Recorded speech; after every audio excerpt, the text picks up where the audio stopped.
Hi, my name is Ashraf Shazan bin Ashif Fairuz, student ID 22006855, and today I'll be sharing to you about knots. What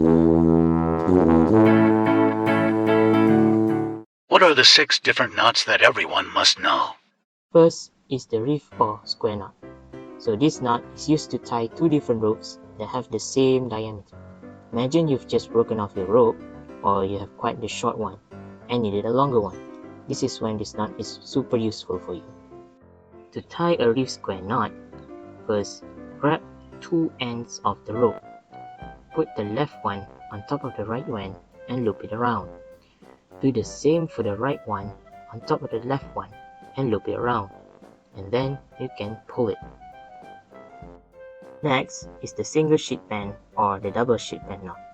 So this knot will allow you to combine two different ropes but with different diameters. While the single sheet band already have a strong grip, the double sheet band allows for a stronger grip than the single one. So we need to bear in mind of which knot we needed to use. To tie a single sheet knot, first grab one end of the rope and make a loop. Now for the other end of the rope, we insert it at the back of the loop and loop it around the rope once. Then we just push it towards this part of the rope and pull it together. You can see now the knot is very secure.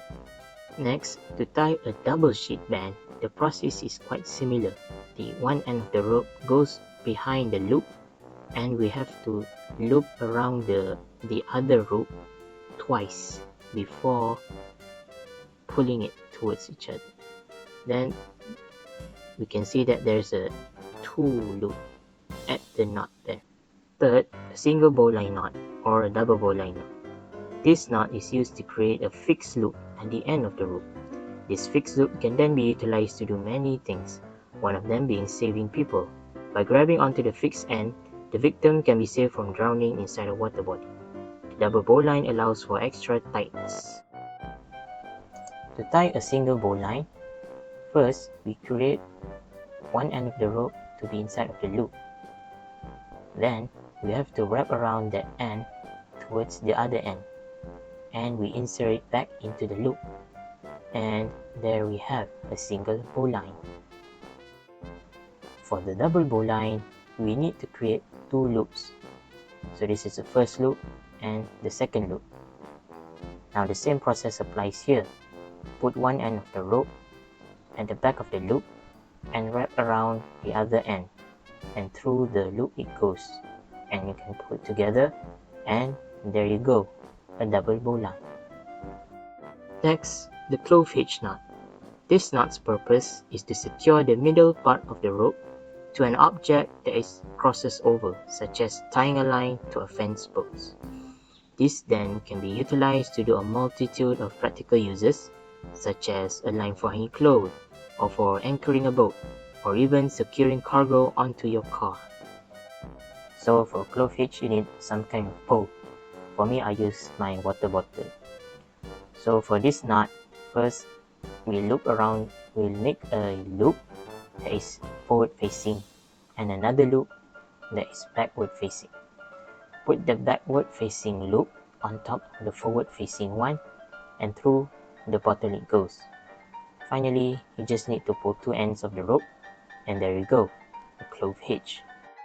Finally, figure of 8 and figure of 8. This type of knot is very useful as a stopper. Let's say there's a gap where you want a rope to pass through, but not all of it. The figure of 8 can act as a stopper there. Next, the figure of 8 loop. So the figure of 8 loop is very useful for climbing purposes. You have to make a loop at the end of the rope. The tip here is to make one side longer than the other. So you have to twist the loop twice and put the longer one in, since the longer one is at the bottom, and pull it. There you go, figure of 8. Next is figure of 8 loop. For this knot, you have to fold the rope into two equal lengths. Then you make a loop and you have to loop around the rope once, and then through the loop it goes, pull it, And there you go, figure of 8 loop. So the figure of 8 loop can be made using another technique. First, we have to loosen up the knot, wrap one end of the knot, and we can just follow the knot before. You can see here it's going down and wrap around through the loop goes, wrap around underneath, and then through the loop it goes again. And you can see here that we have created the figure of 8 loop.